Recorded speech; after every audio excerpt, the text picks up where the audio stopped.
As governor مدینہ جس وقت ولید نے جو ہے آپ کو گورنر مدینہ منتخب کیا اور آپ گئے مدینہ شریف، تو روایتیں بتاتی ہیں کہ 30 اونٹوں پر آپ کا سامان لدا ہوا تھا، اور اس میں 2 روایتیں ہیں کہ ایک تو یہ کہ آپ سے استعفیٰ لیا گیا، آپ کو معزول کیا گیا، اور ایک یہ کہ آپ نے استعفیٰ دیا. لیکن جب آپ نے مدینہ تقریباً کچھ 6-7 برس کا آپ کا ٹینیور تھا، جب آپ چھوڑ کے نکلے تو ایک خادم کو ساتھ لے کے نکلے. ذرا بتائیے کہ ایز گورنر مدینہ آپ کا کیا کردار رہا ہے؟ بسم اللہ الرحمن الرحیم.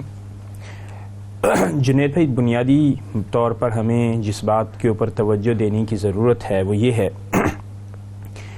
کہ تربیت بھی بہت اہم کردار ادا کرتی ہے. ایسے جب حضرت عمر بن عبدالعزیز مدینۃ المنورہ میں تشریف فرما ہوئے تو آپ کی تربیت حضرت عبداللہ ابن عمر نے فرمائی، حضرت صالح بن کیسان نے فرمائی. اور یہ وہ تربیت تھی کہ آپ جہاں پر موجود تھے ایک شہر کی آب و ہوا تھی، ایک وہاں کا چال چلن تھا. حضرت انس بن مالک رضی اللہ تعالیٰ عنہ کی بھی اور دیگر اکتساب فیض تو انہوں نے بے شمار تابعین سے فرمایا، لیکن زانو تلمذ باقاعدہ حضرت صالح بن کیسان کے سامنے فرمایا. اس کے بعد پھر جب آپ مدینۃ المنورہ بطور گورنر تشریف لائے، والی مدینہ تشریف لائے، تو یہ تقریباً زمانہ ہے 87 ہجری کا، اور کم و بیش 6 سال جیسے کہ آپ نے کہا کہ 93 تک آپ گورنر رہے. جب آپ تشریف لائے تو ظاہر ہے وہی شان و شوکت جیسا کہ آپ نے بیان فرمایا. لیکن جنید بھائی، قابل توجہ بات یہ ہے کہ جب آپ تشریف لائے تو وہاں پر آپ کی ایکسلنس اور آپ کی ٹرانسپیرنسی نظر آنا شروع ہوگی. اور وہ کیسے؟ وہ ایسے کہ جب آپ تشریف لائے تو اصول تو آپ نے یہ بنایا اور بتایا کہ مشورہ معاملات کو اچھا کرتا ہے، اور خلفائے راشدین المہدیین کا طریقہ کار رہا، اور حضور اکرم صلی اللہ تعالیٰ علیہ وسلم اور قرآن کریم کا حکم ہے.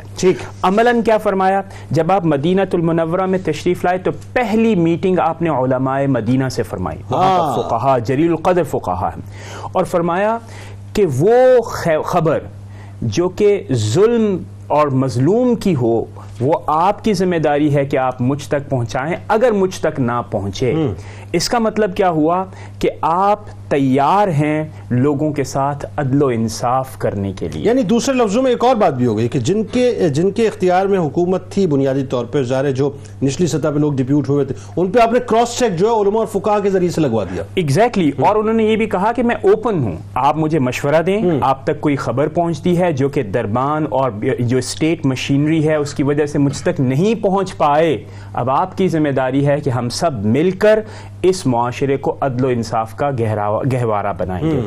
دوسری بات یہ آپ نے فرمائی کہ حضور اکرم صلی اللہ تعالیٰ علیہ وسلم جن سے آپ کو بے حد عقیدت اور محبت، آپ نے جہاں جہاں نمازیں ادا فرمائی ان کو آپ نے مساجد میں کنورٹ فرما دیا. سبحان اللہ. اس کے بعد پھر مسجد نبوی کی تعمیر اثر نو فرمائی. اس کے ساتھ ساتھ آپ نے انسداد مظالم، یعنی اگر کوئی خبر آ جاتی تو اس کا آپ انتظام فرماتے، رفاہ عامہ کے کام فرمائے. الغرض یہ کہ ان 6 سالوں کے اندر آپ نے خود احتسابی، اس معاشرے میں احتساب، انتظامی امور، معیشت کو آپ نے کیسے چلانا ہے اس یعنی سٹی سٹیٹ کے طور پر، ان تمام امور پر اپنے جوہر دکھائے. اچھا، ایک اور چیز جاتے ہوئے آپ نے ایک شرط اور رکھی تھی نا ولید کے سامنے کہ جو ظلم اور تشدد کا جو بازار گرم کیا ہوا ہے اس کی کنٹینیوٹی میں نہیں بنوں گا. یہ پہلی شرط تھی. یہ شرط تھی، اور اس کے ساتھ ساتھ یہ بھی تھا کہ مجھے کوئی پریشرائز نہیں کیا جائے گا کہ میں اپنے احکامات اور اپنے معاملات میں آزاد ہوں گا. میں پیچھے سے ڈکٹیشن نہیں لوں گا، بلکہ جو معاملات کو میں بہتر سمجھوں گا ویسے ہی میں ان معاملات. اور میرا خیال یہی وجہ ہے کہ جب حجاج بن یوسف کو امیر الحج بنایا گیا اس دور میں، تو آپ نے اس کے ظلم اور تشدد اور اس کے جبر کی وجہ سے جو ہے آپ نے ریسٹرکشن لگا دی کہ یہ مدینے میں داخل نہیں ہو سکتا، باقی اور کوئی بھی داخل ہو. اور دیکھیے نا، مزاج کے اندر عدل و انصاف ہے. اور یہ بات بھی حضرت عمر بن عبدالعزیز کے حوالے سے بہت زیادہ واضح ہے کہ آپ خود تو شائستہ تھے، شائستگی کو پسند فرماتے تھے، لیکن جہاں پر عدل و انصاف کا معاملہ ہوتا تھا تو وہاں پر سختی کرنے سے بھی گریز نہیں فرماتے تھے. کیوں؟ اس لیے کہ آپ کے ذہن میں یہ بات بالکل واضح تھی کہ عدل و انصاف کے بغیر ہمارے لیے ممکن نہیں ہے کہ اسلام کی روح کو ہم اچیو کر پائیں.